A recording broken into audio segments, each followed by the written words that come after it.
Welcome everyone. So my name is Luca, and for this week I will be giving this course about artificial intelligence and cryptography. And we will have in total 8 lectures, with one lecture given not by me but by an invited lecturer, it's Stefan Picek. So we will start with some housekeeping. Just let me focus again on the on the right window. So we will start with some housekeeping and overview of the course, how it is structured, what the assessment will be, etc. And then we will start with the proper first lecture. So who am I? Okay, I've already introduced myself, kind of. So my name is Luc again, and I'm an assistant professor at the University of Twente in the Netherlands. And my research interest usually lies in between, like at the intersection of cryptography, cybersecurity, and artificial intelligence. And in particular, since my PhD, I started like using evolutionary computing methods and cellular automata to build cryptographic primitives, especially symmetric cryptographic primitives. Most recently, I started to get interested also in the security of artificial intelligence models. So this course kind of captures, let's say, most of these research interests of mine. And the overview, so the goal of this course would be to give, let's say, a general survey or overview of research problems that are in artificial intelligence and cryptography. And in particular, we will consider both directions. So how to use artificial intelligence methods for building sound cryptographic algorithms, and how to use sound cryptographic algorithms or techniques to build secure and private artificial intelligence models.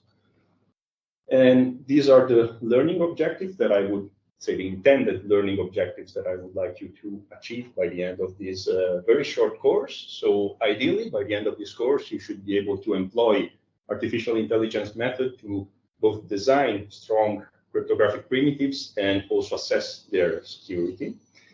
And also employ cryptographic techniques to analyze what are the relevant security and privacy threats in AI models, not all of them, but mostly those that can be counteracted with cryptographic countermeasures. So the second part of this learning objective would be to apply appropriate cryptographic techniques in order to mitigate these security and privacy threats in artificial intelligence models. So this is the lecture's plan and the timetable. I guess that you already know it already because Luca already took care of it a long time ago. So we will have like this lecture today.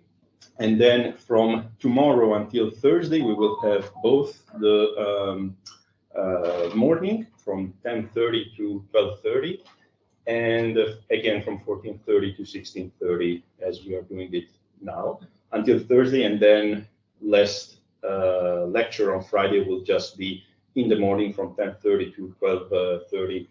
That will be mostly a wrap-up and discussion of possible assessment topics for you for the assessment for the exam. So yeah, you have already a question? Now it's 10 to 12 in the morning. 10 to 12. Ah, okay. Sorry. I think yeah. Okay, okay. So we just start, yeah, also an hour before in the morning. My bad. I wanted to sleep a bit more, but that's okay. Yeah, anyway, so today we will mostly do, let's say, the course overview that we are doing now and a review of cryptographic techniques that we will be seeing and using in this course. Then tomorrow we will focus on the use of AI methods to design cryptographic primitives and algorithms. Fourth lectures will be on adversarial examples in machine learning, which are like a concrete security threat in the performance and the functioning of proper functioning of machine learning models. And then in the next lecture, the fifth one, we will see how to use differential privacy, which is a cryptographic techniques mostly used for anonymization to counteract these adversarial examples. So to get what we call adversarial robustness. And then we will have the sixth lecture that will be the invited lecture by Stefan Picek, who is associate professor at the Radboud University, always in the Netherlands.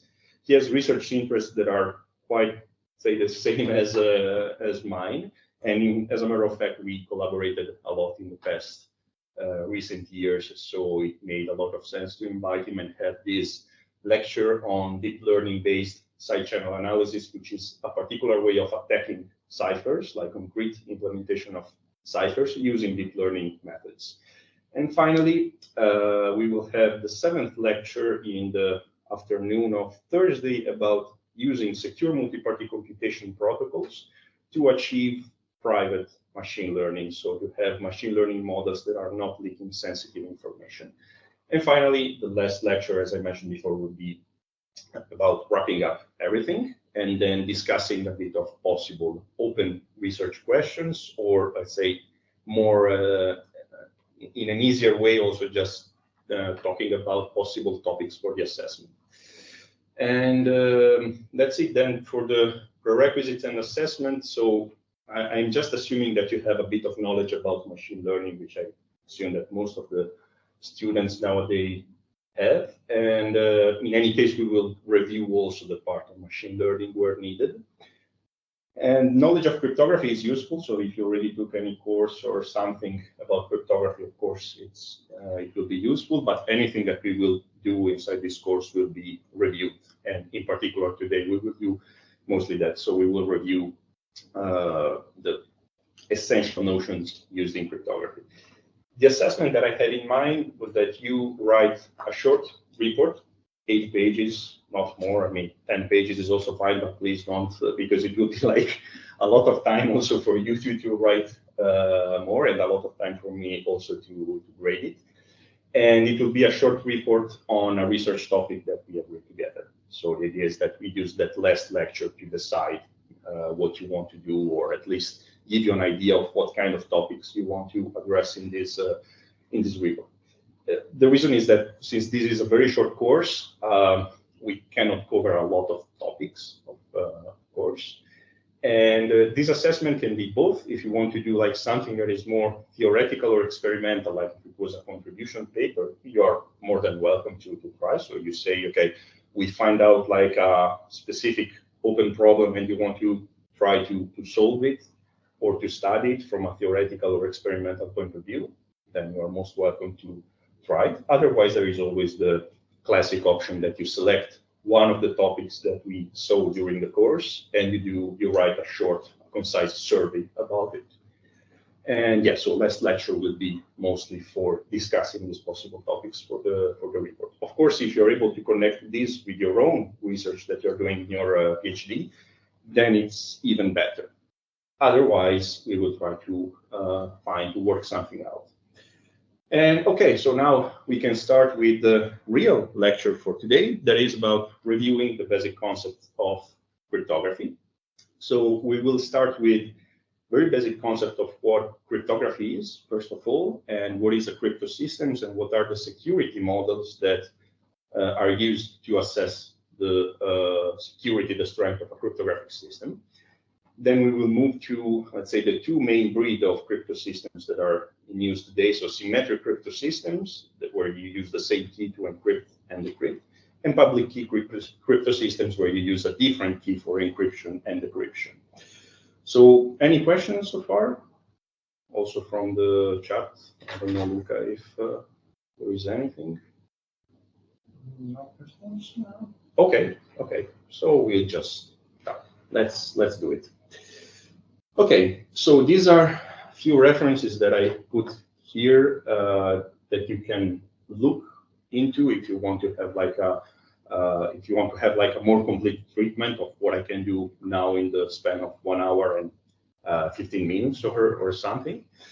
In particular, the second book, the second reference that you see mentioned here in the slide is also freely available online, the book by Nigel Smart. Yeah. Are the slides going to be available? Sure. Yeah. I will put them available on either on my website or through Luca anyway. So yeah.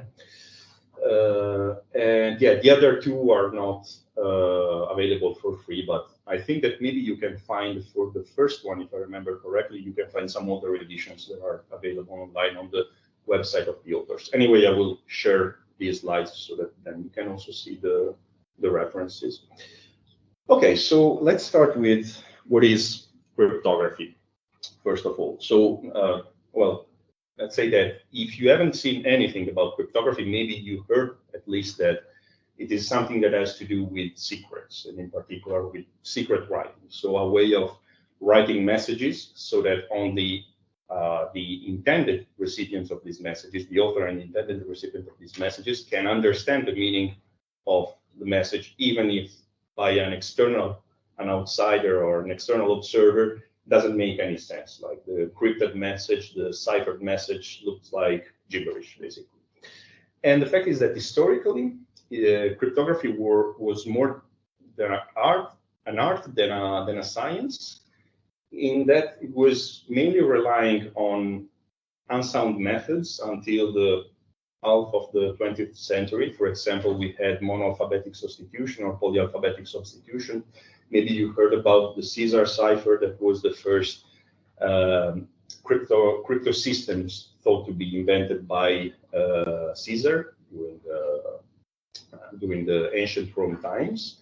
And it was a very simple substitution scheme, and in fact it was broken like a few centuries later. But let's say that until the half of the 20th century, most of these cryptographic schemes, people were always coming up with new schemes, but they were routinely broken because they were not based on a rigorous mathematical definition, let's say. And the fact is that modern cryptography has little to do with what is historical cryptography, in the sense that it is based on mathematics. And in particular, it relies on the use of precise definitions and also rigorous proof security. So once we have defined our security properties, then we want to carry out like a formal proof that under certain hypotheses, then an attacker cannot break that crypto system from a mathematical point of view.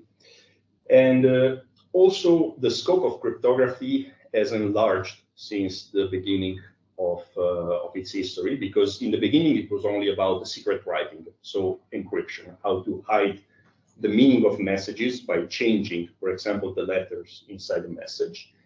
Now it has gone beyond that, and it includes also problems of authenticity, so how to be sure that some message that I'm receiving is coming from a legit author or not. Integrity, whether this message has been modified on the channel during the transmission, and also secure protocols in general, which we will see later better what it means.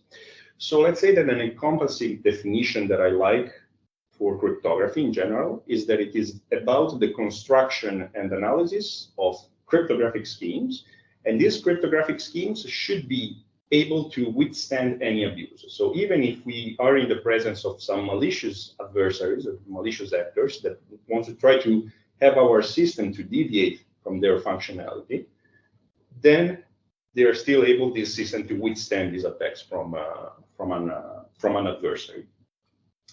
Now, we start with encryption because this is the basic thing that still cryptography is used for. And the basic scenario that we see in encryption has three actors. So we have Alice and Bob that you can see here on the left and the right hand of this diagram. And we have Eve. So Alice and Bob wants to communicate between the two of them. So Alice wants to send, for example, a message to Bob. And she does that by sending this message over a channel that you can see here on the center of this diagram. The problem is that this channel is intercepted, is eavesdropped by an adversary that we call Eve, and it's not a coincidence. The name Eve is just the shorthand of eavesdropper. So she is like listening to what is transmitted over the channel. So she cannot just send what is called the plain text message, this PT that we see here in the diagram. So what she does is to use like an encryption function, an encryption algorithm. And this encryption algorithm takes as an input the plain text message that Alice wants to send to Bob, and an encryption key that is called key E here. And the output that comes out of this will be the ciphertext CT. So what Eve sees on the channel is just the ciphertext. On the other hand of the channel, Bob will apply symmetrically a decryption algorithm, DEC here, that is taking in input the ciphertext from the channel, and a decryption key that is called KD, and the output will be the plain text. So this is done in such a way that if Eve does not know, in particular, the decryption key, then she cannot understand anything from the ciphertext about the original plain text. So this is the basic idea of encryption, let's say. Now we have a certain taxonomy or classification, very simple, of cryptosystems. So we divide them in two very broad classes that are symmetric key cryptosystems, as you can see here on the left, and public key cryptosystems. So in symmetric key cryptosystems, the name symmetric suggests that we are using actually the same key both for encryption and for decryption. So we will have in this previous slide KE that is equal to KD. And then there will be the problem, which we will see later. How do Alice and Bob decide on which key to use if this channel is controlled by Eve? So it seems kind of an unsolvable problem. But we will see that actually this can be solved using public key cryptosystems. And in particular, also symmetric key cryptosystems can be differentiated between stream ciphers, where basically we have this encryption algorithm that is encrypting one bit or one character at a time, and block ciphers, where you have like a fixed block length of a plain text that is transformed in the ciphertext all at once by the block cipher, by the encryption algorithm. Okay, now we move to, okay, we have a rough understanding of what are cryptosystems and what is encryption in general. Then how do we assess the security of these cryptosystems? So we need to come up with what is called security model, which basically models how hard it is for Eve to break this cryptosystem. What does it mean to break? We will see it later in the next slide, but basically to recover the plain text from the ciphertext in a certain sense. And the security model is composed of three parts. So the first part is the adversarial goal, so what Eve wants to achieve. The attack model is what is the amount of information that Eve can rely on. And finally, the security level, that is the amount of computational resources that Eve has at its disposal in order to break this crypto system. In all this, for these security models, we will always assume what is called the Kerckhoffs's principle. Kerckhoff was a French and Dutch general that lived in the 19th century. And he was famous for, let's say, studying cryptographic schemes that were used by military and diplomats back in the day. And he came up with this principle that actually is still used today. That is that basically, when we have an encryption systems, we always need to assume that the encryption and the decryption algorithm, or let's say the encryption and decryption machines or methods, can fall into the hands of an enemy, of an adversary. So we need to assume that the encryption and decryption algorithms are public, in the sense that Eve knows how these two boxes here, Enc and Dec, works. So there is no problem. The only secret information that we keep is the key. So if the adversary also has the key, then okay, we have tough luck. We cannot do anything. So this is very important, the Kerckhoffs's principle. Now, we start with the first component, so the adversarial goals. As we said, adversarial goals means that we want to see what is the objective of Eve, and we can have like a total break. So Eve is able to discover what is the decryption key, and at that point she can do anything. She can eavesdrop everything that is communicated between Alice and Bob. Or we can have like something weaker, there is a partial break. So Eve is able to decrypt some of the ciphertext with a certain probability without knowing the key, or at least without knowing it completely. So maybe she discovered some bits of the keys or some pieces of it. And in this way, she is able to partially break or partially decipher some of the messages that are encrypted over the channel. And finally, we have the very weak goal of distinguishing. So Eve does not know the decryption key again, but she is able to distinguish between the encryption of two plain text. Usually the setting is that there is the encryption of proper plain text, let's say, and the encryption of something random. So this is the usual experiment that is done in this case. And she can distinguish this with a probability that is higher, significantly higher than 1/2. So she does not need to do random guessing, basically. For the attack models, we said that these basically define what is the amount of information that Eve has in order to discover or to reach her goal, let's say. So we have the top one, the known ciphertext attack. This is the weakest attack model because basically Eve only knows some of the ciphertext that are encrypted using the same key. So she only sees some of the ciphertext that are passing through the channel. Then we have what is known the known plaintext attack, which is a little bit stronger. So basically, Eve is able, in some way, there are several ways to do this, but we are not delving into the details. So she's able to find some pairs of plain text and the corresponding ciphertext.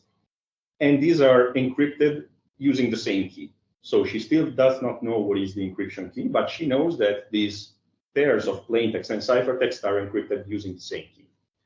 Then we have chosen plain text. We move one step further, which is a bit stronger again. So Eve, in this case, is able to choose some of the plain text and also get the corresponding ciphertext that are encrypted using the same key. And finally, there is this one that is called the chosen ciphertext attack, where basically Eve, for some reason, is able to have temporary access, for example, to the decryption machine or to the decryption algorithm, and get what are the corresponding plain text that she sees from the, for example, from the channel, using always the same key that is still unknown. So she has like this black box that is like the decryption machine that is like equipped with the secret key. She cannot see what is the secret key, but she can decrypt what is the ciphertext into the plain text. Maybe you can say, yeah, you have a question? This chosen ciphertext attack, was it what was used to decrypt Enigma? Yes, well, in Enigma, they had a combination of several type of attack models because they had, for example, known plain text attacks. So the second one, well, they have, of course, known ciphertext because they always have them when they were intercepting some of the communication of the Nazis' army or navy. They would see like this gibberish that was the product of an Enigma machine. Then they knew, for example, that for known plain text, they saw some regularities inside the messages.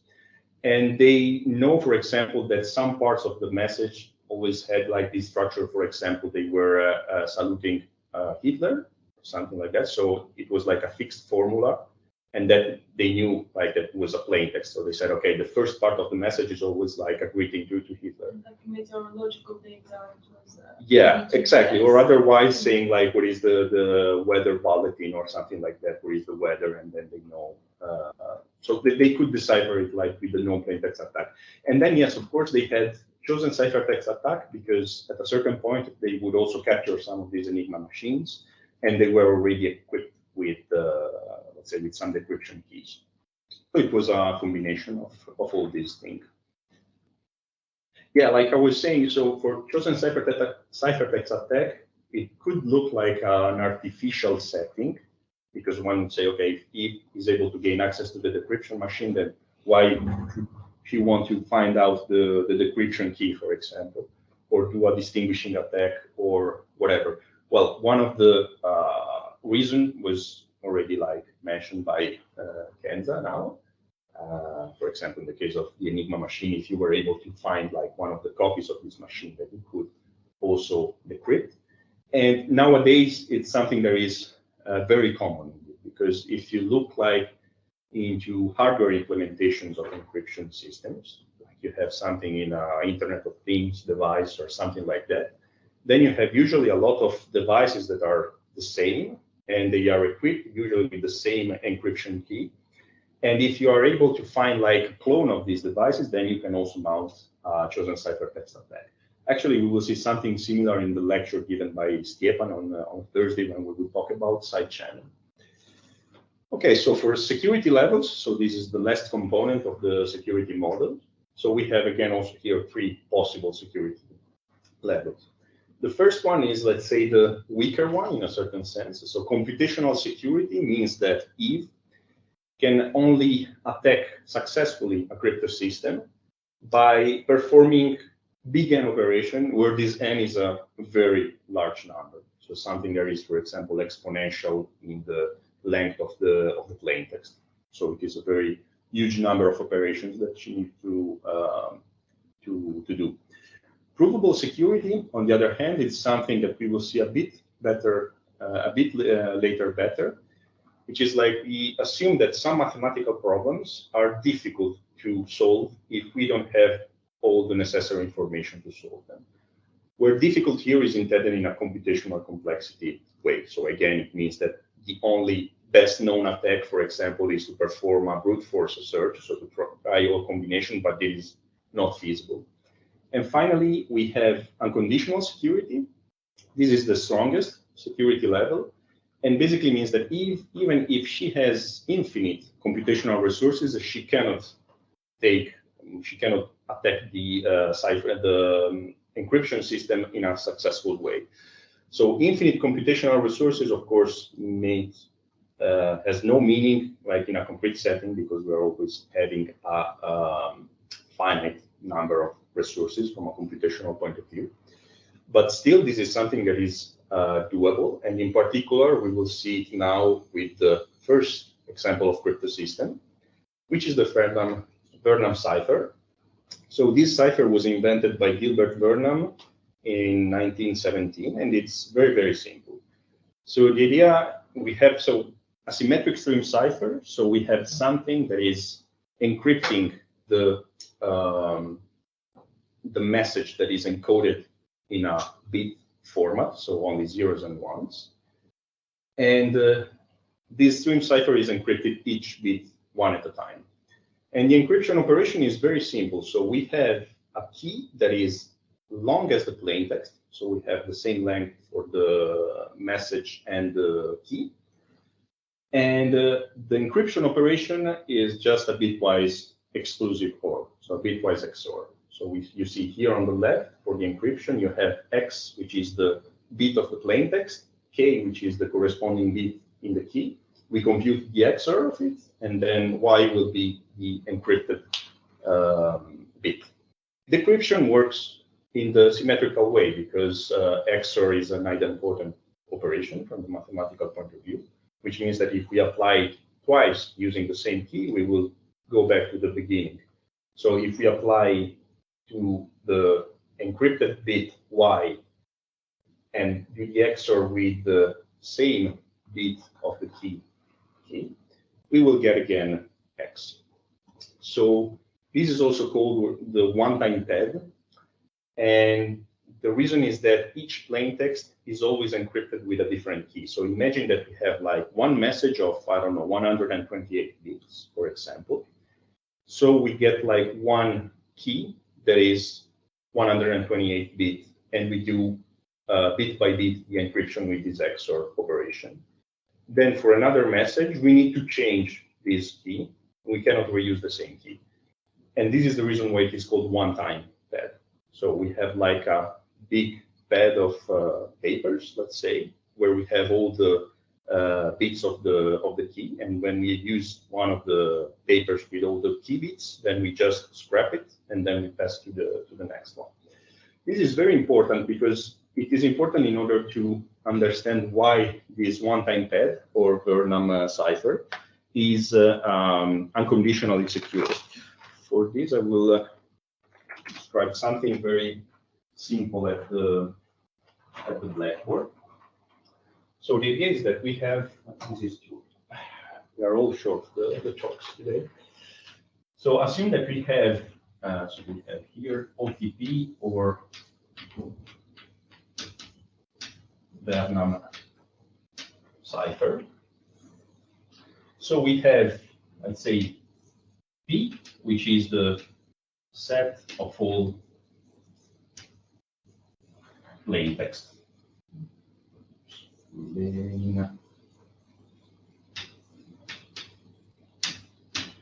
Then we have C, that is the set of all possible ciphertext.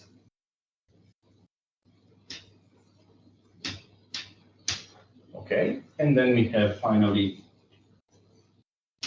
K, which is the set of all possible keys. Okay, so all these needs to be finite, and we will see later that this also you need to have it of the same size. So basically, they need to be isomorphic sets in a certain sense. And yeah, so we assume also that here on this set, we also have a probability distribution. So we can say something like we compute the probability that a random variable P, like capital P, which is ranging over this set italic calligraphic P, is equal to a particular message M, or let's say X, which is the same that I'm using here on the slide. Okay, so we can say what is the probability of a certain plain text to be picked up by Alice. And likewise, we also have a probability distribution for the space of the keys. So for basically, we can say, okay, we have this capital K, which is a random variable ranging over calligraphic K here, the set of all keys. And we can say what is the probability of big K being equal to a specific key, small k. Okay. And finally, from these two parts, we can have what is called the induced distributions of ciphertext, which is probability of a random variable big C that is ranging over the calligraphic C, that is the set of all ciphertext, being equal to a particular ciphertext, let's call it Y, like in the slide there. And in order to do this, we just marginalize over all possible keys and decryptions of plain text. What does it mean? It means that we are summing over all possible small key in calligraphic K, and such that X is basically equal, sorry, not X, but C, so small c, is ranging or is a ciphertext in this set CK. What is a CK? So CK is the set of all ciphertext, so in calligraphic C, that you can get by saying basically they are defined as, so let's do it like this. C is equal to the encryption function with the key small k, and the plain text, which is X. So X is in P.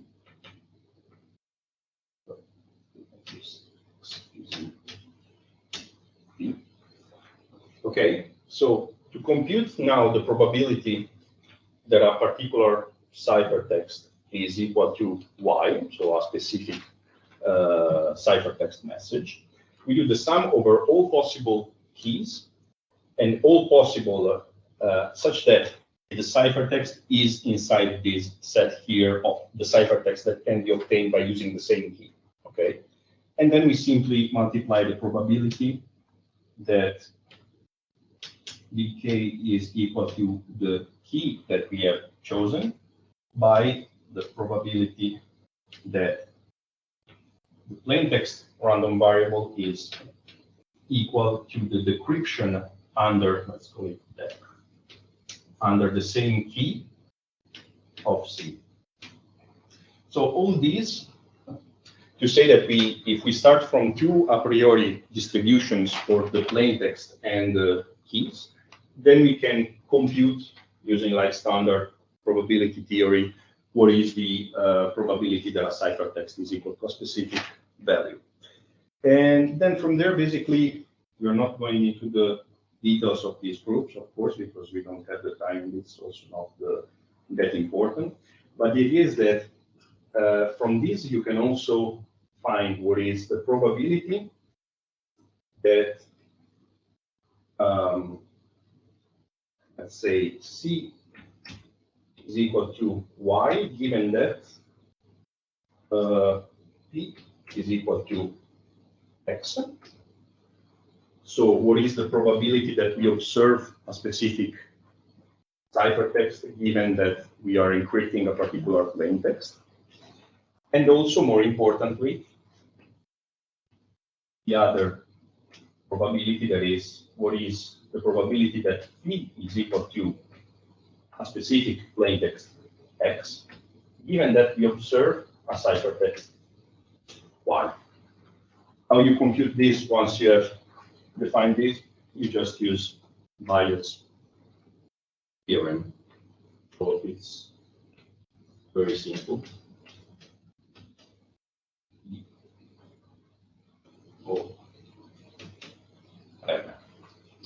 Okay, so this is what Eve is interested in. So he says, okay, I'm seeing like an encrypted ciphertext that is being encrypted with the one-time pad. And by just seeing this ciphertext Y, I want to compute what is the probability that it was generated by a plain text X. Okay. And in particular, what we want to achieve, if we go back to the slides, is that we have the definition or the property of perfect secrecy. So you see here that we have this probability of X given Y, which is exactly what we have written here. Okay, there we don't have the full notation with the random variables, but that's the same thing. So the probability that X was the plain text given that Eve has observed the Y as a ciphertext is equal to the probability a priori on the plain text X. So which means basically that the plain text is independent of the ciphertext. And Eve, by just looking at this ciphertext, gains no information about it, because she said, okay, I could already have just guessed from the a priori distribution what was the original message. And basically, the one-time pad is the only cipher. You can prove this. It was proved by Shannon in 1949, that it is the only ciphers that satisfy this very strong property of security. This is unconditional security, because no matter how Eve is powerful, what kind of computational resources she has, she could have the whole universe at her disposal, but it wouldn't be sufficient, because by just seeing a single ciphertext, she has no information in any case. And in particular, for example, if the probability distribution over the plain text messages is uniformly distributed, then any possible message is also equally likely. Let's say it has the same probability of happening. And this actually holds over an additional hypothesis that is not listed there, and I forgot to mention it. In particular, you want that, well, no, actually it is written there at the bottom. So keys must be random. It means that the probability that a particular key is equal to a specific value must be 1 over the cardinality of all the set of keys, which means that any key is equally likely, so we choose them in a random way with uniform distribution. Also, the other drawbacks is that the key must be as long as the plain text, and this is actually a very strong requirement, because if you think to, for example, to encrypt using this thing like a movie or something that is like, it's quite long, like, I don't know, tens of gigabytes, then you also need tens of gigabytes of keys. Yeah, so it's not really, unfortunately, it's very strong, but it's not really useful in a certain sense. And also we have this thing that the keys cannot be reused, like we said before. So yeah, this actually the one-time pad is used in other settings, or let's say the unconditional security that you get from this kind of crypto system is used in other settings, and we will see them when we will talk about secure multi-party computation and secret sharing in a later lecture. Anyway, I'm not delving into the proof of this, but just to give you the idea why it works. Suppose that you just want to, it's here. Suppose that you just want to encrypt a single bit. So you have X, which is in 0, 1, and the key will also range in 0, 1. So the encryption operation and also the decryption is the same, can be summarized in this table. So we have 0 and 1 here, 0 and 1 here. So this would be for the key, and this would be for the message, X. And the XOR operation would be 0 XOR 0, which is 0. 0 XOR 1, which is 1. This is 1 XOR 0, which is 1. And this is 1 XOR 1, which is 0. So what happens if we toss a coin, for example, in order to, like, let's say that we decided either 0 or 1 as our message. Either randomly or not, it doesn't change. So we have our a priori distribution, which is probability of X. Suppose button. So let's say that we pick, for example, 1. Okay. So we are in this row of the matrix. Now we toss a coin to decide whether to take 0 or 1 as a key. What does it mean? It means that we could either encrypt it as 1 if we pick 0, or 0 if we pick 1. Okay, but now if Alice only sees a 0 or a 1, and she knows, let's say, the encryption operation, the XOR, because we said for Kerckhoff principle, this is always public. She could also, well, be in this case here, if she only sees a 0 or a 1. Why? Because here we see that by fixing a single row, we have 2 possible values. And for each possible columns, we always see the 2 values, 0s and 1s. So there is always the same probability that we are picking one message, so one bit or the other one. And then if you repeat this reasoning for longer messages and you say, okay, I'm always sampling with an independently, like with the same probability, then you can, by induction, basically prove that theorem there. So this is the idea of proving why this is perfectly secure. But okay, as we said, it's not really useful. Okay. Some information theory would argue that anything channel error reason is very useful. Yeah, no, sure. But in fact, this was something very groundbreaking, to be honest, because before this, basically people were doing something that was very, like, more of an art for encryption than a science. He was the first one to actually put some science into this thing. Then, okay, he showed that this thing here basically is the only one, and it can only be used by gods in a certain sense, because if you need to have like double thing, like doubling the bandwidth of your channel, then yeah, I mean, it's very, and moreover, it's also one of the things is that this is unconditionally secure only inside the model of known ciphertext attacks, so which is the weakest one, if you remember, that we saw in a few slides before. So we are only seeing what is the ciphertext. But for example, for known plain text, that is a nice exercise that you can try for yourself. If you assume that you are, for example, knowing a pair of plain text and ciphertext, or 2 pairs of plain text ciphertext, then you can decrypt it. Or also, if you are repeating the key more than once, you can also see why it is not anymore unconditionally secure. Okay, we said the one-time pad is very cool, but it's also very useless in a certain sense. So in the end, we need to come up with something that is usable in practice. And this can be made concrete by considering the Vernam-like string cipher.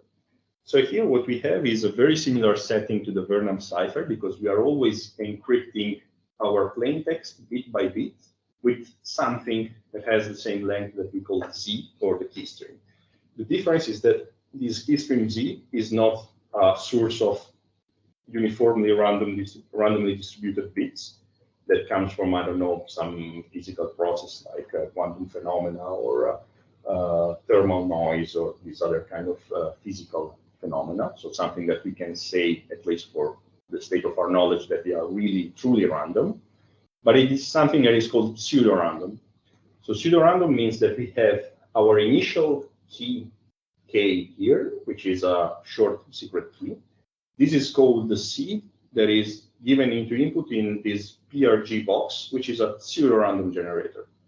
Pseudorandom generator is something that is stretching like this short secret key and something that is arbitrarily long and that looks like random. So the output of this seemingly random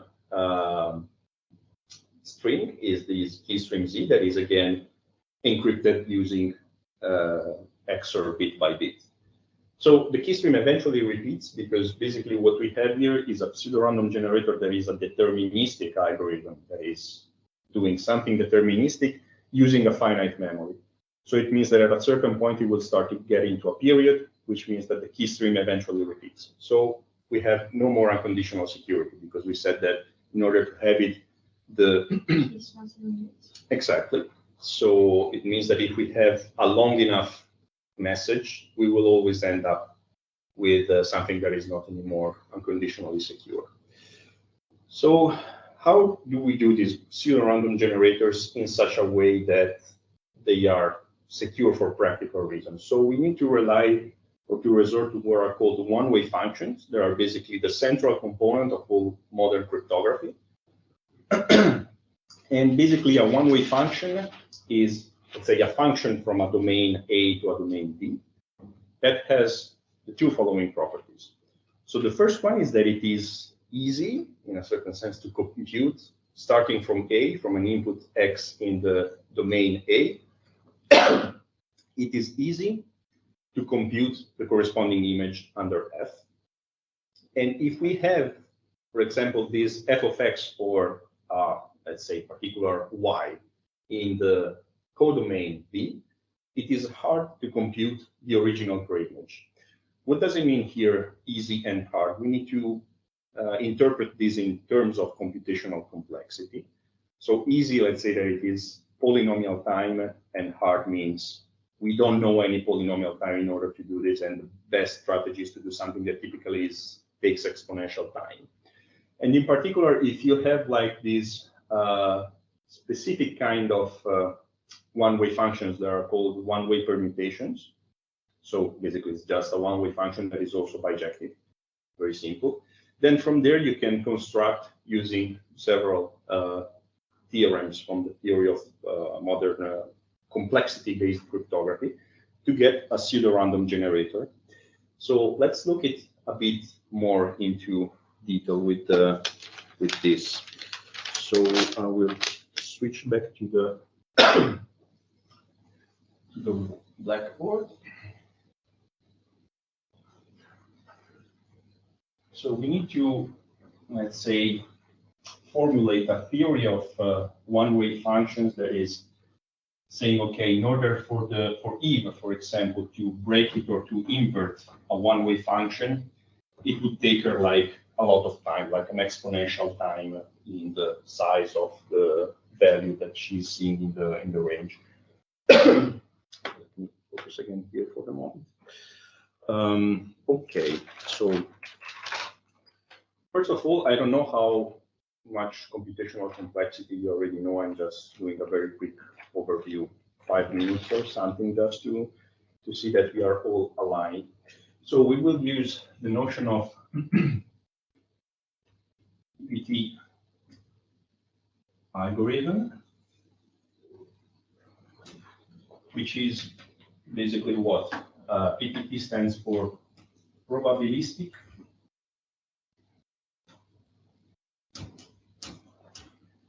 polynomial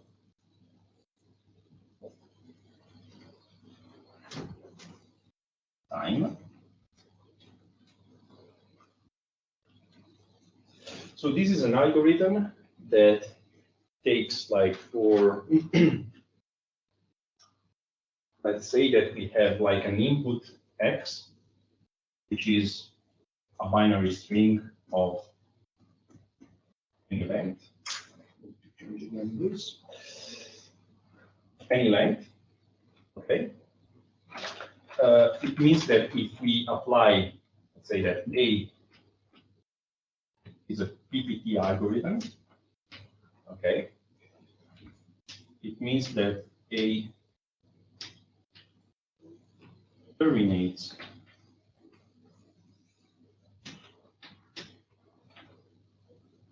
after at most P of length of X, where P is a polynomial, any polynomial. And these two vertical bars denotes the length of the bit string X. So this algorithm terminates, so gives an output after at most P of length of X steps. And moreover, so this is the polynomial time part in PPT. Moreover, A has access to a source of random bits. So it is a randomized algorithm. It has access to this source of random bits that, for example, you can imagine if you think of Turing machines, it means that the Turing machine that is implementing this algorithm will have like a tape that is the working tape where we have the like this. So we have a bit here that will be for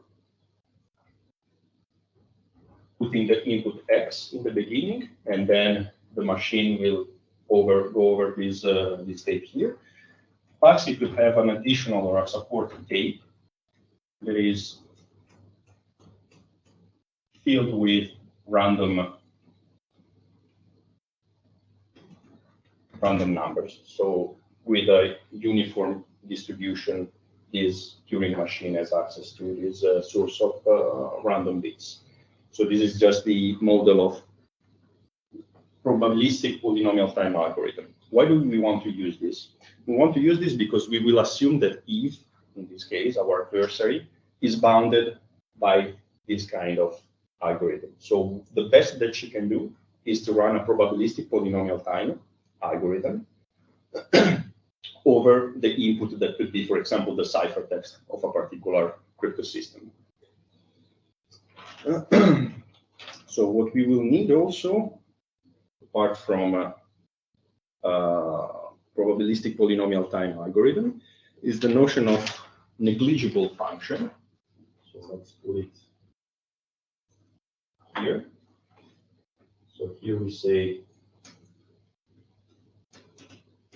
definition. So we have a negligible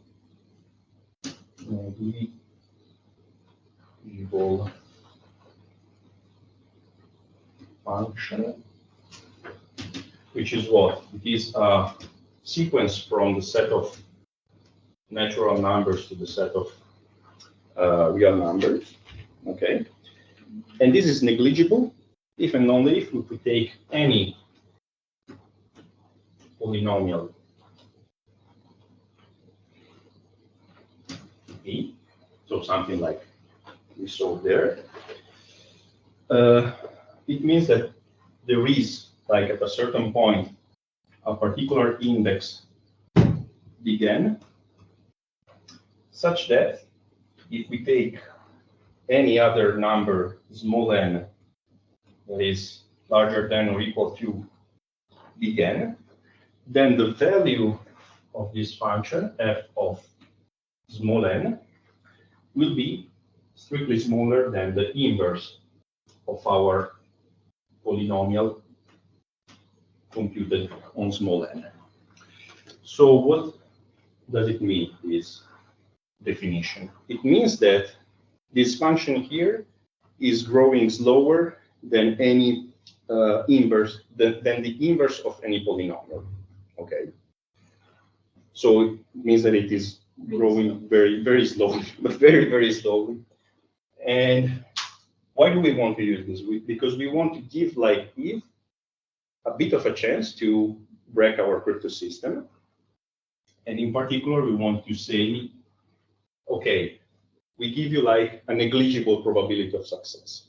So let's say that in a, well, I'm not very consistent with my notation here, but just to let you understand, I want to say that the probability of success, where success could be, for example, total break, discovering the key, or inverting a one-way function, is smaller than or equal to a negligible function over n, where n is, for example, the length of the input that it has at her disposal. So she has a very tiny probability of succeeding, but this is so small because of this fact of the negligible function that we say, okay, it's not a big issue for us. So now that we have everything related to probabilistic polynomial time algorithms and negligible probability of success, we can define what is a one-way function in a formal sense. So we can do it, let's say here, and okay, put it here. So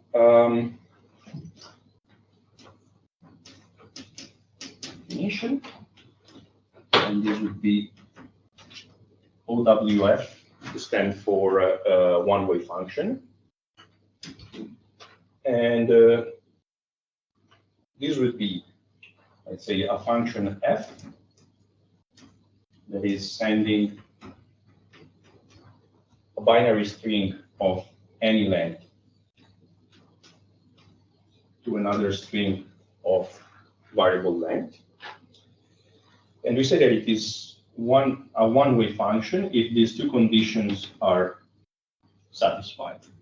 So the first one is the first requirement that we put into the slide, so the easy computation. And easy computation, it means that there exists, let's say, not even a probabilistic polynomial time, but just a polynomial time algorithm, so also deterministic algorithm, and we call it EF, such that if we compute EF over the input x, this will be equal to the value of the function. So it's an algorithm that is computing this function in polynomial time, basically. This for any x. Okay. So this is the first requirement of the easy computation. We didn't lose much. It was just this line here. So the second is the hard inversion. So the first we just said, okay, we assume that there is an algorithm that is running in polynomial time, even deterministic, so not even a PPT, that is computing our one-way function. The second is the hard inversion. And this means that for any probabilistic polynomial time algorithm K, here, so the probability that E succeeds in inverting this function is negligible. How do we formalize this? So we say that there exists a negligible function negl from n to r, okay, such that the probability to invert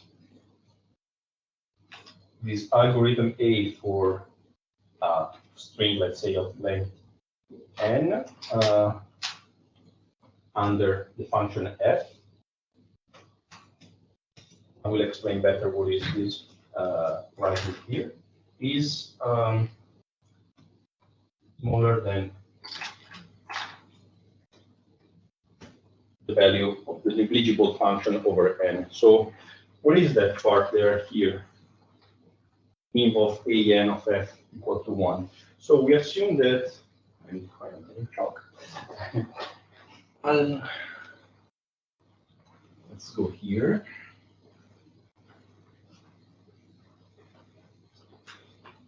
We assume that we have this game. So we have our candidate one-way function f, and we fix, let's say, an algorithm A, that is our PPT algorithm A here, that is trying to invert this function. And then we also fix a length for our bit string, because we said that in general here it's something that is of variable length. So we have these two parameters here. And then we prepare this game. So we have inv of a n for f that works in this way. So the first step is to choose in any way an input x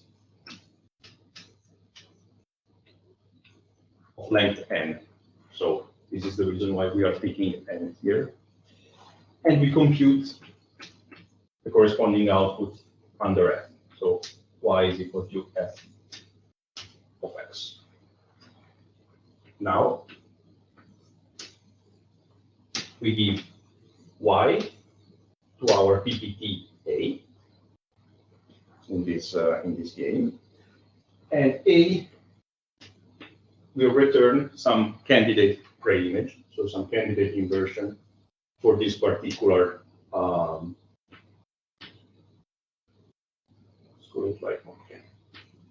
for this particular output image y 0 1, and this will be of, well, will be also this of length n, let's say. Finally, we say that if x prime, so what has been guessed by the PPT A, is equal to the original x that was chosen by us here at the step 1, then we return 1. Otherwise, let me a bit here.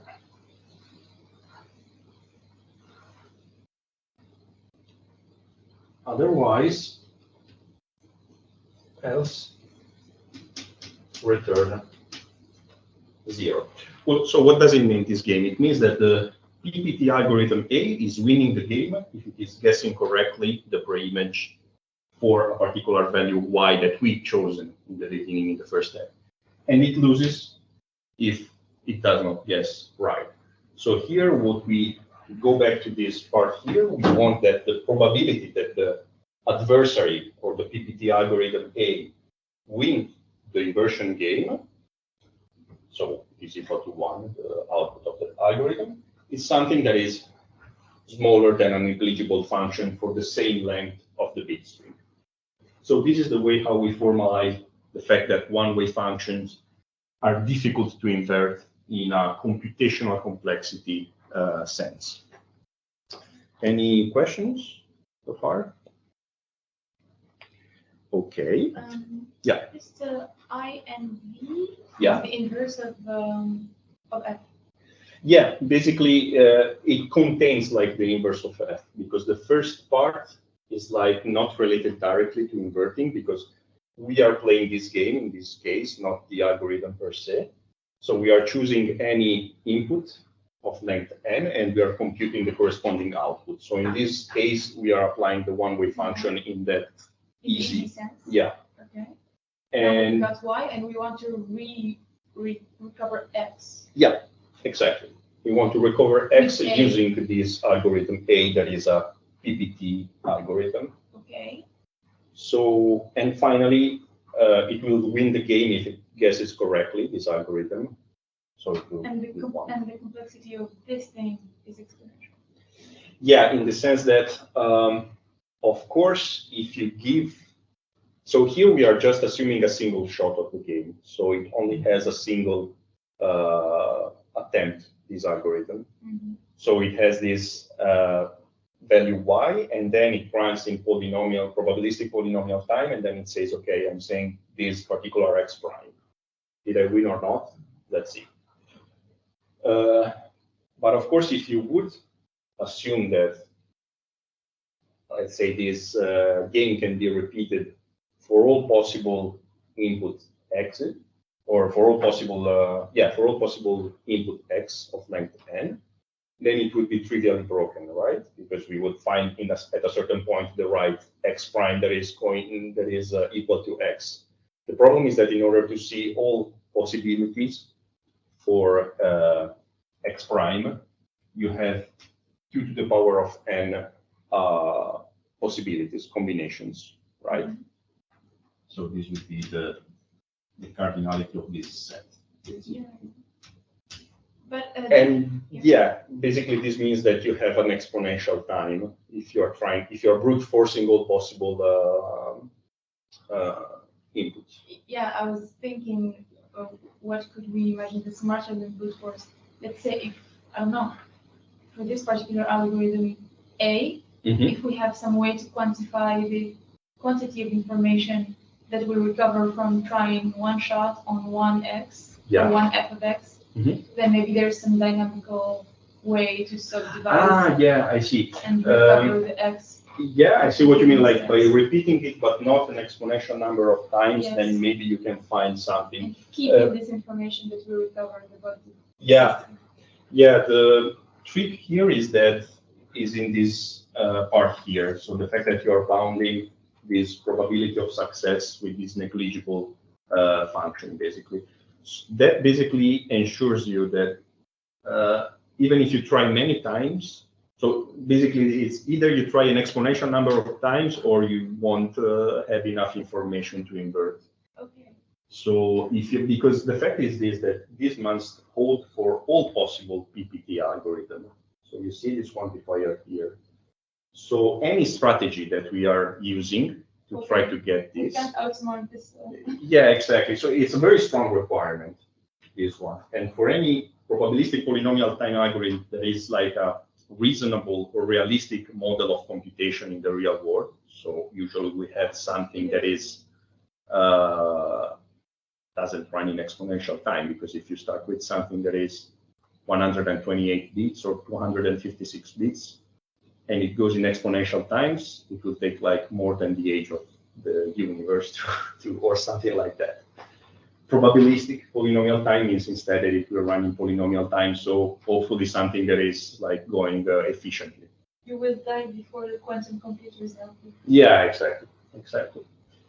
And actually, the quantum computers, we will talk about a bit about this later, just to mention, but they don't even help you like with this, basically.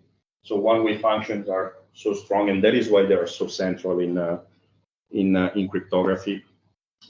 That not even quantum computers can do a lot, or they can do something, but the fix is very easy. Let's say it like this. So is this to be used as an example to people who unknowingly say, oh, but this is all secure just until time if we invest in that? Oh, yeah, of course. Well, let's say, actually, this is related to what I was saying in this slide. So we go back to this slide. Because this thing, you say, okay, this is a very nice definition, but how do you prove that something like an F is one way? And the problem is that we cannot do it.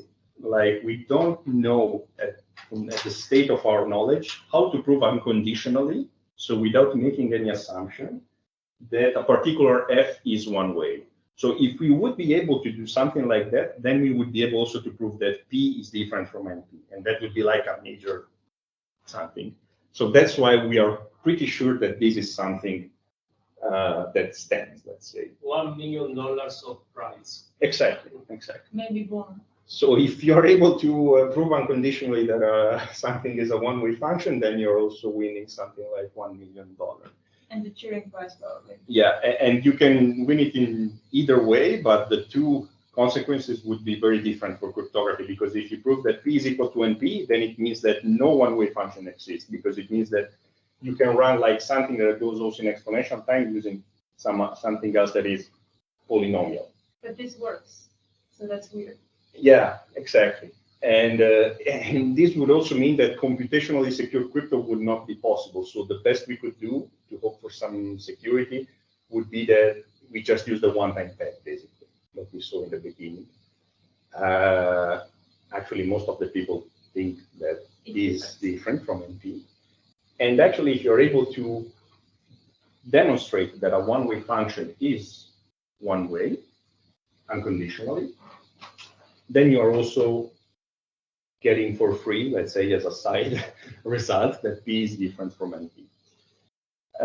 Actually, if you prove, on the other hand, that P is different than NP, it could still be the case that there are no one-way functions. And the problem is that the class NP is only considering problems that are hard in the worst case scenario. So it means that there is at least one hard instance to invert, for example, in a one-way function. But this doesn't tell you anything else for all the other things, like or for all the other instances. So it could be that you just have one instance and all the others are easy. It could be also that case. So proving P is different than NP is not enough for cryptography. We need something stronger, that is the existence of these one-way functions. And the problem is that we don't know, since we don't know how to prove unconditionally existence of one-way function, we just assume that they exist, in the sense that we have some candidates. What are these candidates? They're very simple, like the multiplication of integer numbers, modular exponentiation, and then block ciphers that we will see in the next slide. So just to give you a very short idea for the first two.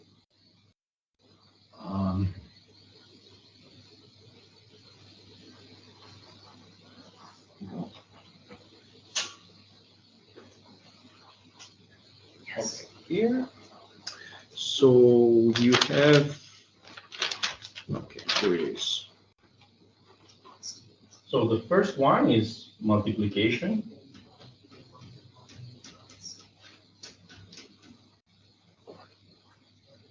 And well, multiplication is very simple. So we call it prob, and have x and y, and we just compute x times y with x, y being natural numbers.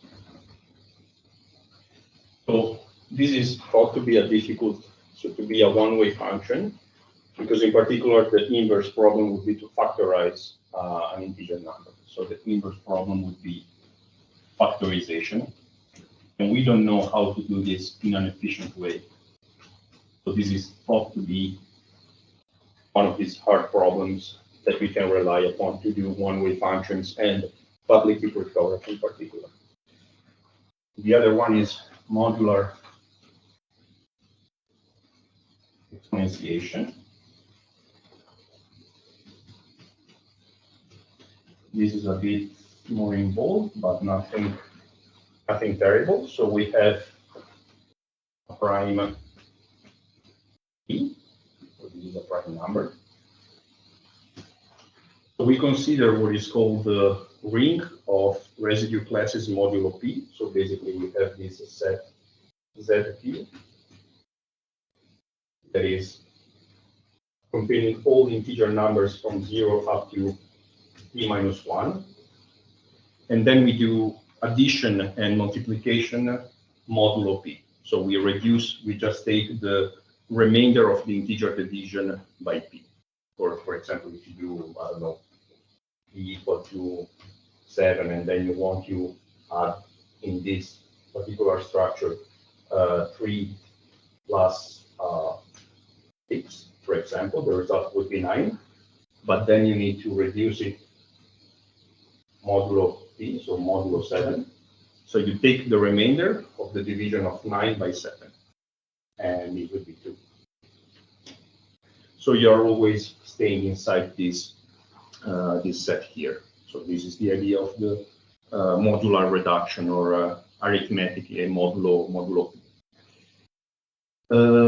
So we take not this, but we take this now, which is ZP star, where we just remove the 0, because it is the multiplicative, what is called in algebra the multiplicative group. So we just do multiplication and we exclude this in order to have the properties of a group, basically. And we also need G inside this set here, which is called a generator. What is a generator? A generator is simply an element that can generate all elements of this ZP star by successive exponentiation modulo. So it means that, for example, if we take our example here, e equal to 7, then G equal to 3 is a generator, because if you do all possible, what is this?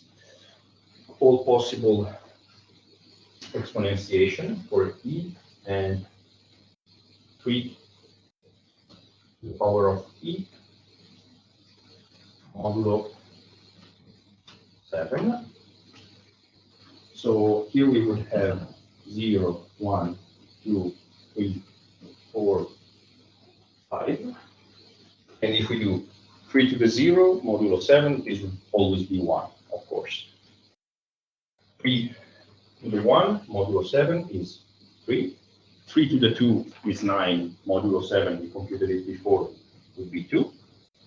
And then you continue, so you will have 6, 4, and 5 here.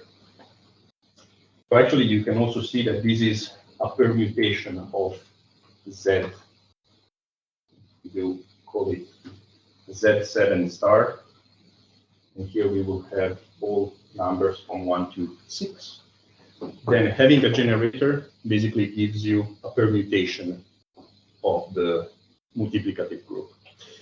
So the modular exponentiation is simply this. So the idea is that we have an input on here, maybe.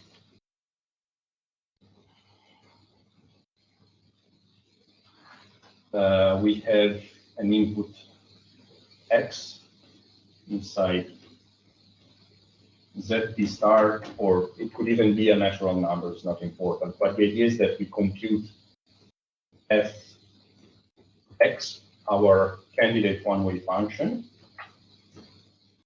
as g, so our generator, to the power of x modulo a. And the inverse problem would be what is called the discrete logarithm. Because in order to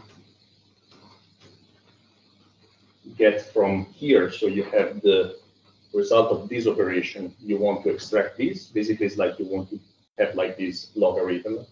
So get the exponent here. It is called discrete because it is done on a discrete group, but okay, it's not really important. So these are two examples that we will see now for public key cryptography. One quick view about block ciphers that are, let's say, other candidates of one-way function in the symmetric key setting, so where we use the same key for encryption or decryption. And you will see here that the situation is much muddier in a certain sense, like you have a lot of art in a certain sense, which is based on sound science, but you don't have like the strong security guarantees that you have like in this example with factorization and modular exponentiation, if we think and if we assume that they are hard to solve or to invert. What do I mean by this? So we have block ciphers. Like I said, first we saw string ciphers, like in the Vernam case, where we are encrypting bit by bit. Here instead, we are encrypting a block of fixed length of plain text, PT, and we get a ciphertext of the same length. So we have our block PT here, then we have the encryption function that is depending also on the encryption key, and then we have CP, the ciphertext in output, and symmetrically we have it for decryption using the same key. If we have messages that are longer than this plaintext block size. Then we encrypt one block at a time, and then there are some what are called modes of operation to concatenate these different blocks in a single, in order to have like something stronger. So one of the models for block ciphers that is very famous is the substitution permutation network that was invented by Shannon, actually, again. So he invented like quite a lot of things. So we assume that we have our block size that is like a number b, and that can also be, it's also like a product of two numbers, m and n. It doesn't matter what is m and n are. But the idea is that we have this cipher that is going through several rounds of encryption, and likewise several rounds of decryption in a symmetrical sense when we need to decrypt the ciphertext. So one round of an SPN cipher looks like this. We have our plaintext block PT, and then we feed this plaintext block inside what is called the confusion layer. Confusion layer is a set of small boxes, S1, S2, etc., until Sm. Here you see why we require that B, the block size, is a multiple of M, because basically we want to apply a set of S boxes of the same length, which would be N in this case, as you can see here on the bottom. Si is a Boolean, a vectorial Boolean function that maps N bit strings to N bit strings. We get M of M, and we apply them each on a portion of N bits of the plaintext. And this is what is called the confusion layer, because Shannon was saying back in the same paper where he proved like the perfect secrecy of one-time pad, that for practical ciphers, like in this case for the substitution permutation network, you should combine these two different principles of confusion and diffusion. So confusion means that we want to make the relationship between the ciphertext and the encryption key the most complicated as possible for the adversary. And diffusion means that we are trying to spread the statistical structure of our plaintext over the ciphertext. So metaphorically, you can think of it like when you are kneading the dough for a pizza, for example. You're always like doing this kind of mixing transformations. They are much like a confusion and diffusion, actually. I think that actually Shannon was making the same example of kneading the dough for, not for pizza, but for something else. So he was using the same metaphor. Anyway, so the output of this confusion layer will be fed into the diffusion layer. That is a permutation box that is computing over the whole state of the cipher. And then finally, we do what is called the key mixing. So we add the output of this permutation box after confusion and diffusion with a round key, Ki. So we have different keys for each round. And we do, again, the XOR bit by bit. And the output will be this ciphertext. So the most famous block cipher is the advanced encryption standard. Actually, the advanced encryption standard is just the name of the standard. The algorithm is called Lindell.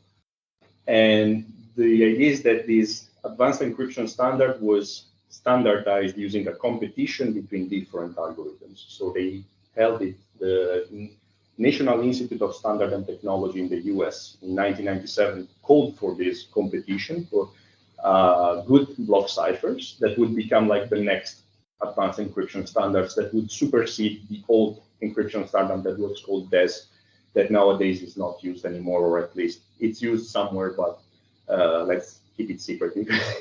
It's still kind of not really secure, but like, for example, a lot of banks are still using DES because of legacy systems, because they don't want to touch their own stuff, because they are moving a lot of money. And so they are using DES in a way that is, let's say, more secure, but still like the recommended alternative nowadays is the advanced encryption standard. Because everything is written in global? Yeah, probably so. Also, that is a thing, the fact that they are written like in ancient programming language, and basically nobody nowadays is able to understand them anymore. Maybe they are using the triple DES. Yeah, exactly. They are using triple DES, which is like a secure way of using DES, using 3 different keys in particular. That is why it's called triple DES. So long story short, the problem with DES is that the key size is too short. Like it's 56 bits. And by today, 56 bits is something that is, yeah, it's something that is, you can do it like, you can brute force it. You the computational resources that you have today. So they wanted something that was at least with a key size of 128 bits for AES. So they had these candidate ciphers. So they selected 5 finalists, out of which there was Randall, that was the winner, let's say. And this was invented by Johan Damon, who worked actually in Radboud, where I used to work also last year, and Vincent Reimann. So they designed this Randall algorithm. This is a substitution permutation network, like following the same block scheme that we saw before, with a block size that is 128 bits. And the number of rounds that we do of substitution and permutation is determined using this table here. So if we have a key length of 128 bits, then we do 10 rounds. 192, 12 rounds, and 256 bits, 14 rounds. And yeah, it is designed in such a way that it is also efficient in for software implementation, because it is a byte-oriented design, so you can use like word operations for a particular architecture. This is how it looks like the details of this substitution permutation network. So we do, actually here we do first the key mixing phase, this add round key. So for each round, we add the corresponding round key. Then we do the sub bytes, that would be the confusion layer, and then the shift rows and mixed columns, that would be the diffusion layer. And finally, we do another key mixing. This is repeated for the number of rounds -1. For the last round, we do something a bit simpler, where just we do the sub bytes, so the confusion layer and the shift rows, so we don't do the mixed column anymore, and we do the key mixing. So the confusion layer is something like this. So it's the only nonlinear transformation that is used in AES. And basically, from the algebraic point of view, this is doing the multiplicative inverse over a finite field. So we are not building over the details of this. We will see a bit more of this tomorrow, but we won't do a lot of algebra in this course. The idea is that you have like 1 byte of your plain text. So this would be the size of your S box that we would see in the first SPN diagram. And this byte can be represented as a binary polynomial. So basically, you have a polynomial where the coefficients from 0 to 7 as a degree can be either 0 or 1, because they are binary. And then you are doing a modular reduction with this irreducible polynomial. So something similar to what we did before with the modular exponentiation, and then we do the reduction modular a prime number. Here you do it with something analogous, that is an irreducible polynomial, which is, let's say, the isomorphic version of a prime number in a certain sense over a ring of polynomials. And this is the particular algebraic expression for this inversion, but basically what it is saying, okay, if we have a byte x, then we are computing the multiplicative inverse, so 1 over x, something that if we multiply it by x, we get the number 1. If x, of course, is different than 0, otherwise you cannot divide by 0, so in that case, you just say, okay, in that case, the S box will just say that the output is 0 if the input is 0. And then this nonlinear transformation is also followed by an affine transformation with this particular matrix, but it's not important. Then we have the diffusion layer. So we want to spread the statistical structure of our plain text over the ciphertext. And we have first the shift rows. So we have our state of the cipher that is 128-bit long, which means that it is like 16 bytes in total, right?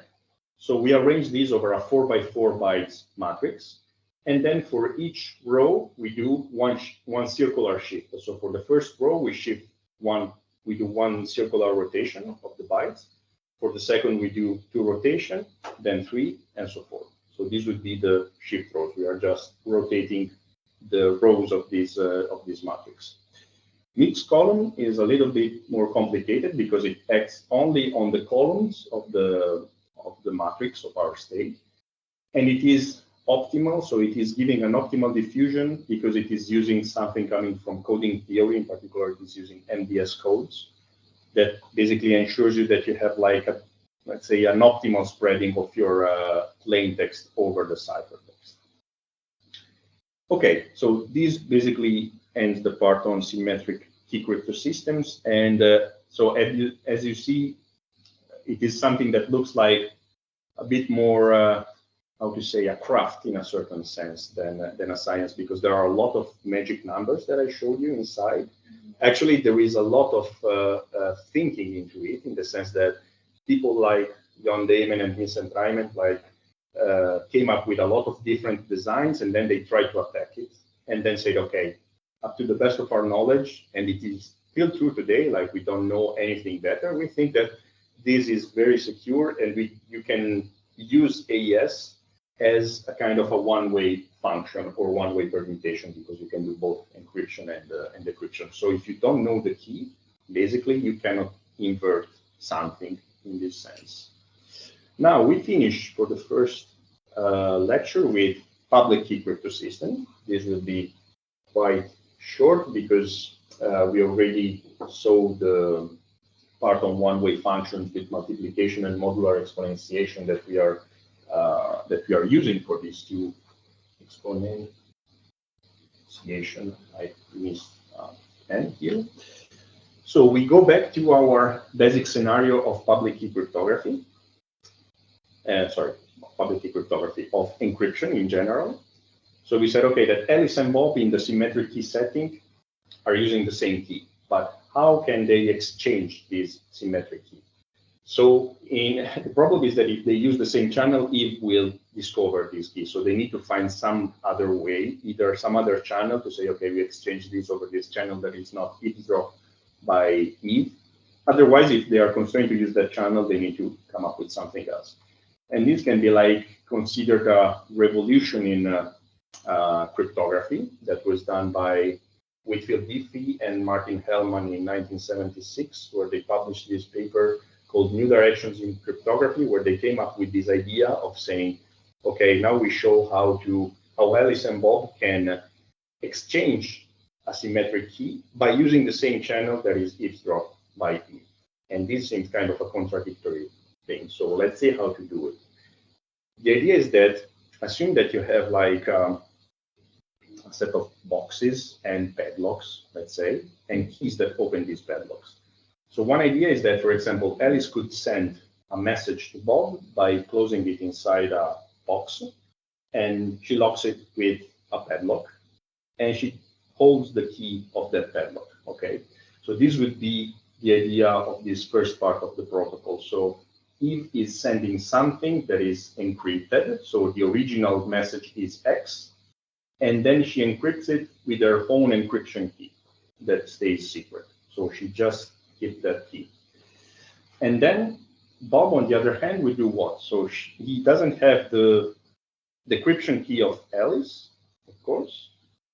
So he's using an encryption key on his own, so he's doing a double encryption. So he's encrypting the encrypted version of Alice's message, and she sends this result back to Alice. Okay.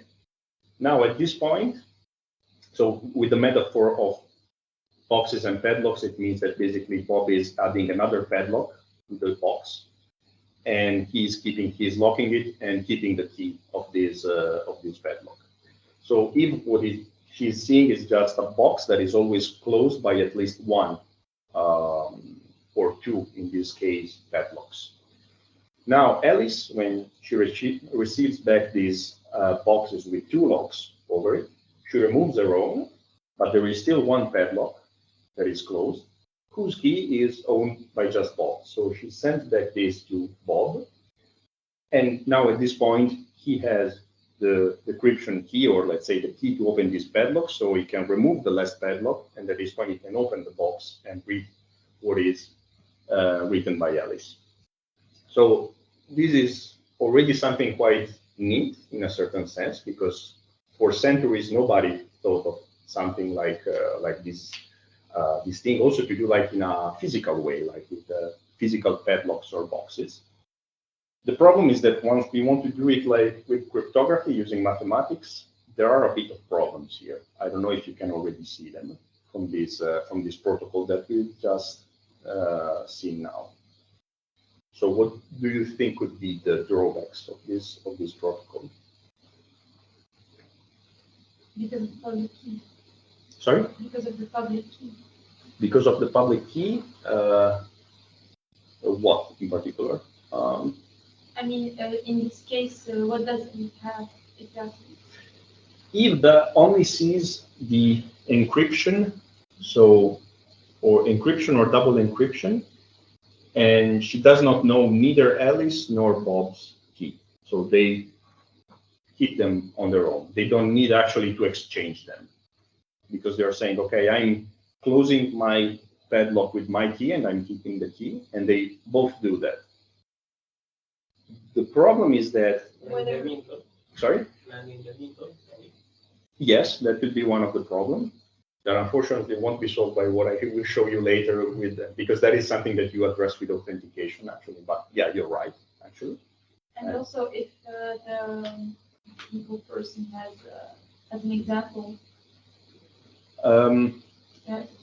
yeah, but in that case, they could even say, well, I could use a different key in that case.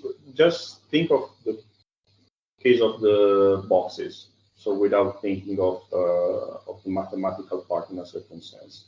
So in that way, even if she knows like an example like a known plain text attack, she can do little with that because she's still seeing like something that is closed in a box with a lock that she cannot, either she try to force the lock, or the problem is that is in the third part of this protocol, that when Alice is removing her own padlock, there is still the padlock from Bob, but the problem is how do we do it in a mathematical way? So it means, in a certain sense, that the two operations of encryption by Alice and Bob with two different keys need to commute. So the order is not the same because you're first removing something, so you're decrypting something that is encrypted with another key already. And inside that encrypted, that part encrypted with that key is what it was encrypted with the key that I'm now using to remove my lock, to decrypt my part. I don't know if that's clear. Like the idea is that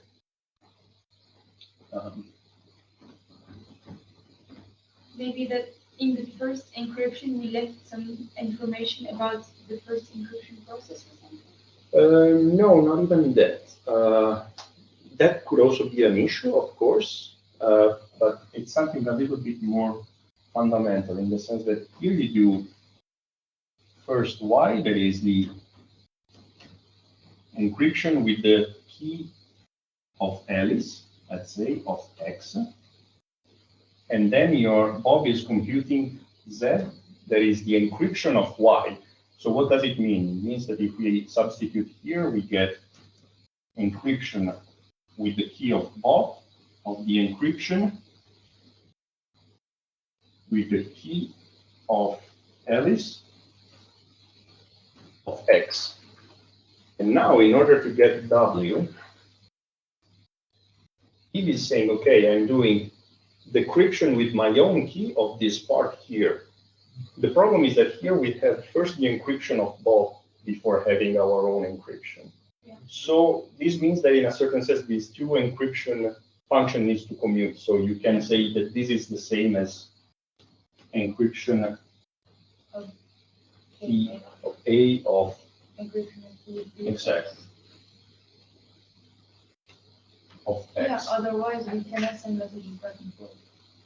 Exactly. Yeah, that is the problem though. So if we don't have this property here, then the protocol would break in the last part, basically, when it is wants to send like the decrypted version and removing only her padlock. Of course, if we just think of boxes and padlocks like in a physical way, you can always say, okay, I'm putting 2, 3, how many padlocks I want. I can remove them in any order that I want. Mm-hmm.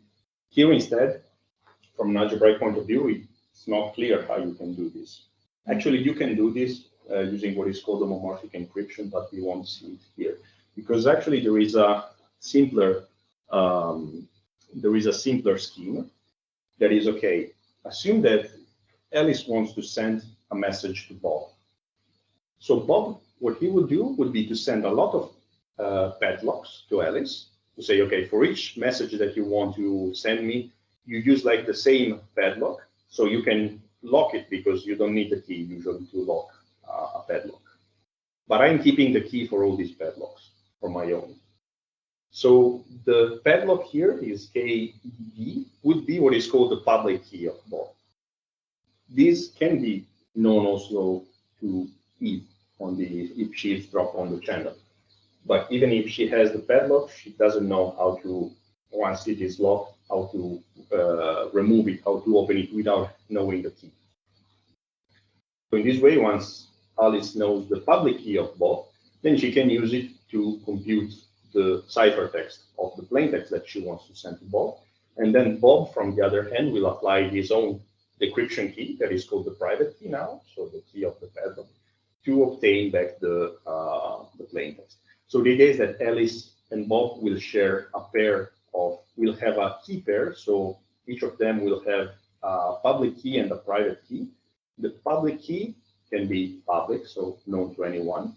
The private key needs to stay private, so secret and not known to anyone else except to their own proprietary. So this is the idea also of the Diffie-Hellman protocol for the exchange, let's say, of symmetric key. The idea here is that we are not saying, okay, I'm sending you, well, you can also interpret it in that way, but in general, it is not something that you, like in the metaphor that we saw before, where you say, okay, I'm sending you my private key. Because what is happening here is that first, they agree in public, so Eve can know that, on a large prime P, and the generator, so what we were saying here before, for the multiplicative group of ZP star.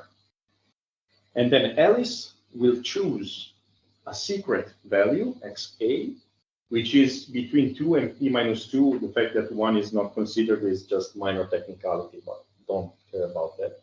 So it can be like any number between 2 and P minus 2, and then she will send what? Not this XA, but the one-way function of XA. So the modular exponentiation, which we remove here, that is G to the power of XA mod P. Then at this point, Bob is saying, okay, I'm sending you back now this, my own secret value, xb, which is again another number that he chooses in a completely independent way between 2 and P minus 2. And the output will be is z, that is g to the power of xb modulo p. And now the magic is that each on their own, they can compute the same secret key in this way, because Alice will have xa, and she knows g to the power of xb that was sent by Bob. Okay, so if she say, okay, now that I received, let's see here.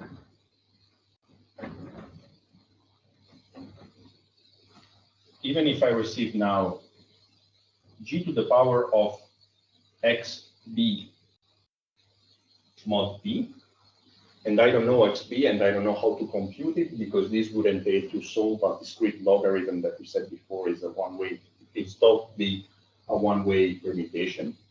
But what she can do is to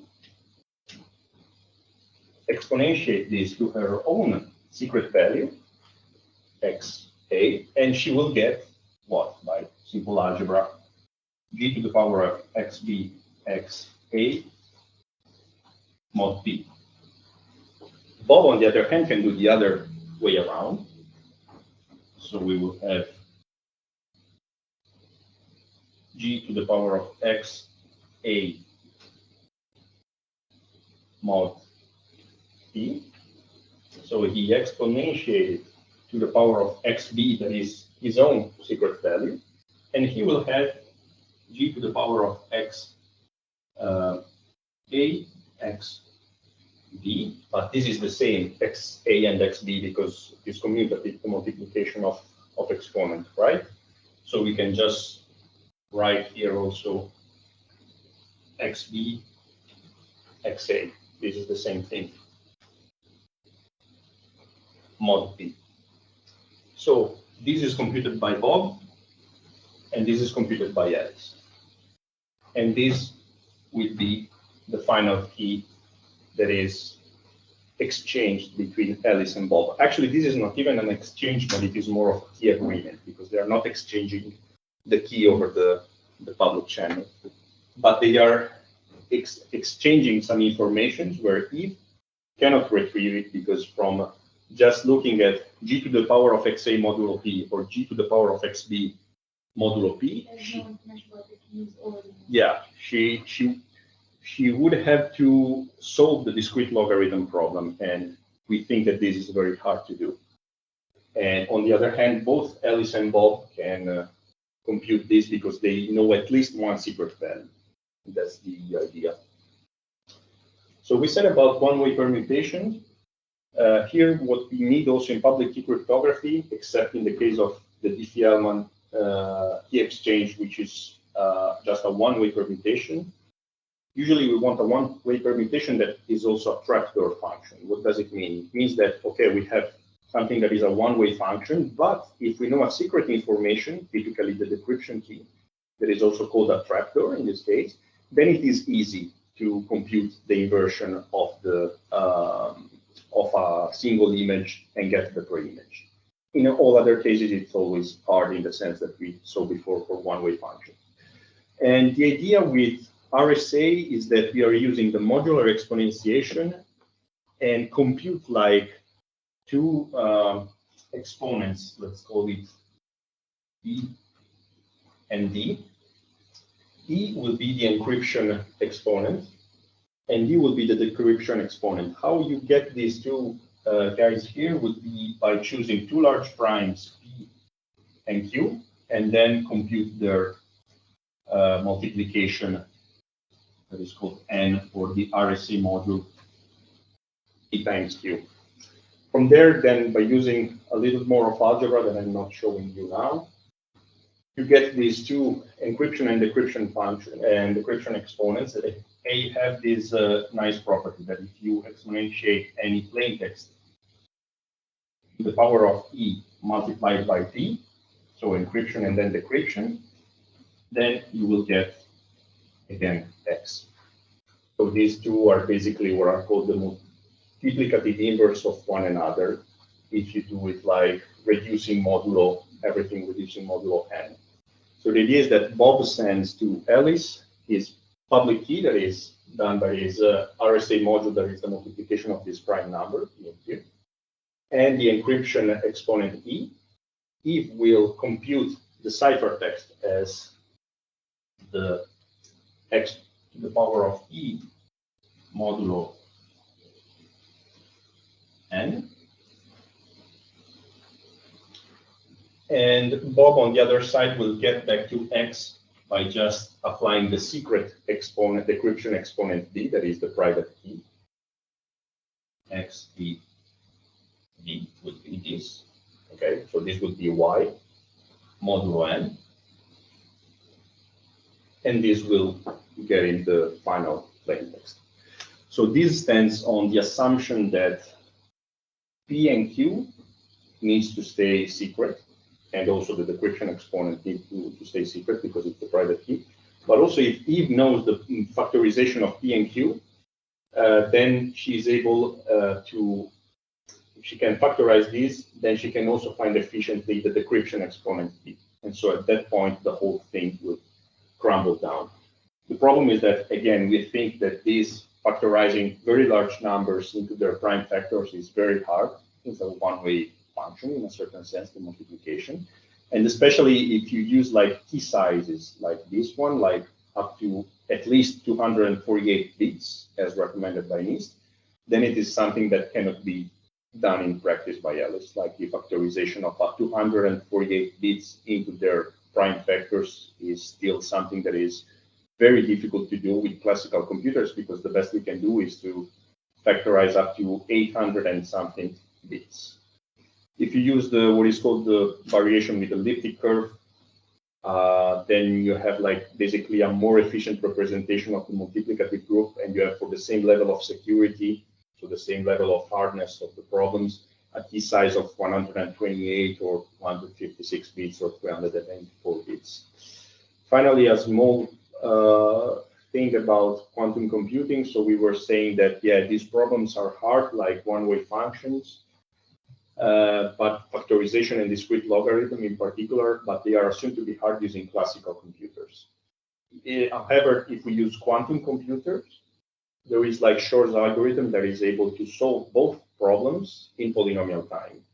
The problem is that it is not clear at this time if quantum computers will ever get to that level that are able to break like a practical instance of RSA or Diffie-Hellman using 2048 bits of a key size.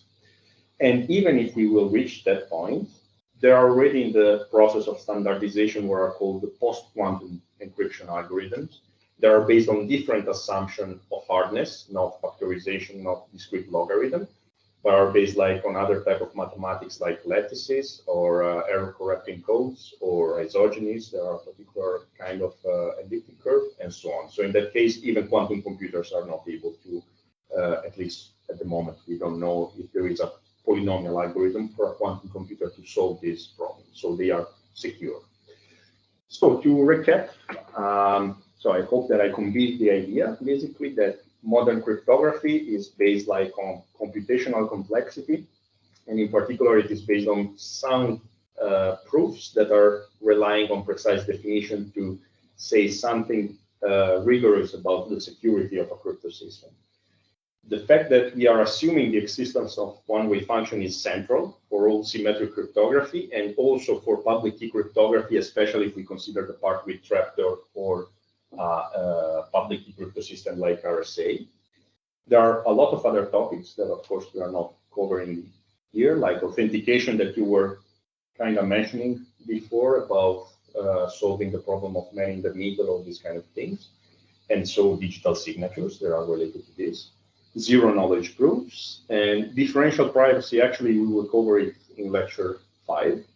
And secure multi-party computation, then instead we will cover in lecture 7. And these two, we will use them to say, okay, how to do, how to solve some security and privacy problems in machine learning, basically.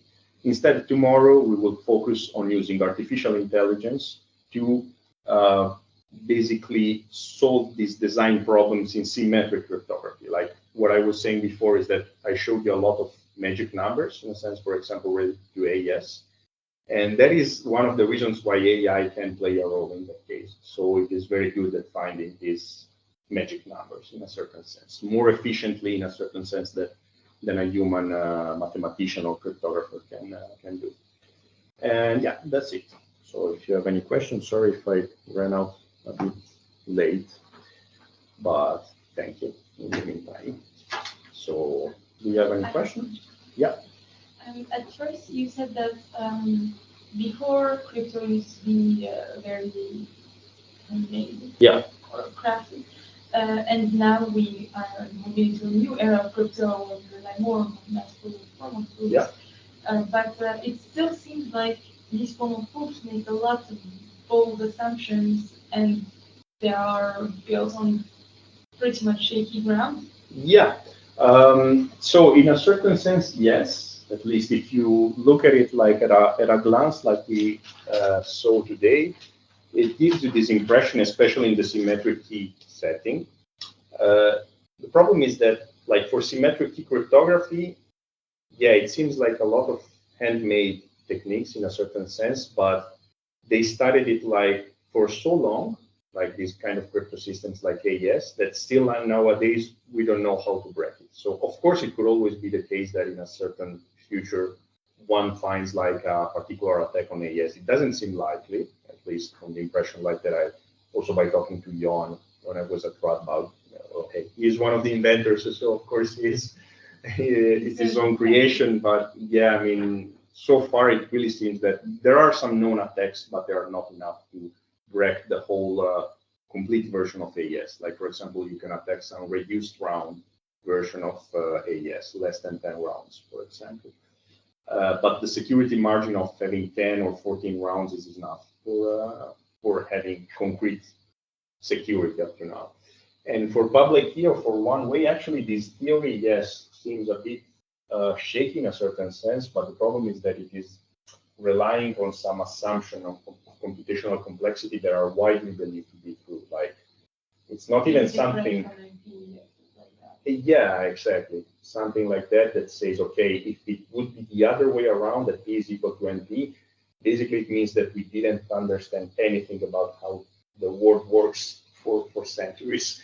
So it could still be the case, of course, there is a possibility, but it seems very unlikely. So that is why it is definitely more secure than in the past, in the ancient times, because all the other historical ciphers have always been broken up to a certain point. So, I guess this is a bit not only the nature of cryptography, but also the nature of computer science. Theoretical computer science is you cannot really prove anything from zero. You need to make some assumption. Right assumption. Yeah, that's right. Okay. Thank you. Thank you. Good. Then we can call it a day. Yes. And